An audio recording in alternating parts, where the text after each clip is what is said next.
মার্কিন president Donald Trump দীর্ঘদিন ধরে জানিয়ে আসছেন তিনি রাশিয়ার বিরুদ্ধে টমাহক ক্ষেপণাস্ত্র ব্যবহার দেখতে চান না। এ কারণেই তিনি ইউক্রেন সহ ন্যাটো সদস্য দেশগুলোর কাছেও এই অস্ত্র বিক্রিতে অনাগ্রহ প্রকাশ করেছেন। তবে বিষয়টি নিয়ে ব্লুমবার্গ নিউজে জানিয়েছে ভিন্ন তথ্য। কি সেই তথ্য? ৬ নভেম্বর ব্লুমবার্গকে দেওয়া এক সাক্ষাৎকারে যুক্তরাষ্ট্রে নিযুক্ত ইউক্রেনের রাষ্ট্রদূত ওলহা স্টেফানিশিনা জানিয়েছেন, ইউক্রেন বর্তমানে যুক্তরাষ্ট্রের সঙ্গে টমাহক ক্ষেপণাস্ত্র বা অন্যান্য দীর্ঘপাল্লার অস্ত্র কেনা নিয়ে ইতিবাচক আলোচনায় আছে।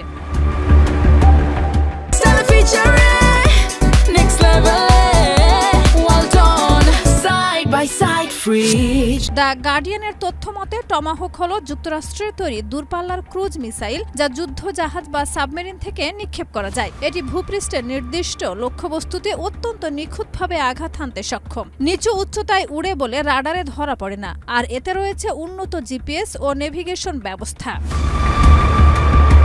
তবে মাত্র কয়েকদিন আগেই ৩ নভেম্বর প্রেসিডেন্ট ডোনাল্ড ট্রাম্প এক বক্তব্যে স্পষ্ট করে বলেছিলেন তিনি আপাতত এমন কোনো চুক্তি বিবেচনা করছেন না। ইউক্রেনকে রাশিয়ার বিরুদ্ধে ব্যবহার করা টমাহক ক্ষেপণাস্ত্র সরবরাহের অনুমতি দেবেন না বলেও তিনি নিশ্চিত করেছিলেন। ডোনাল্ড ট্রাম্প আরও জানান, ন্যাটো দেশগুলোতেও এই ক্ষেপণাস্ত্র বিক্রিতে তিনি অনিচ্ছুক, কারণ তার আশঙ্কা এসব দেশ পরবর্তীতে অস্ত্রগুলো ইউক্রেনের হাতে তুলে দিতে পারে। তার ভাষায় তিনি যুদ্ধকে আরও তীব্র করতে চান না। কিন্তু ট্রাম্পের এই বক্তব্যের সঙ্গে ইউক্রেনের রাষ্ট্রদূত স্টেফানিশিনার মন্তব্যের মধ্যে দেখা দিয়েছে স্পষ্ট বিরোধ। শাহিদা রুবি, মাই টিভি।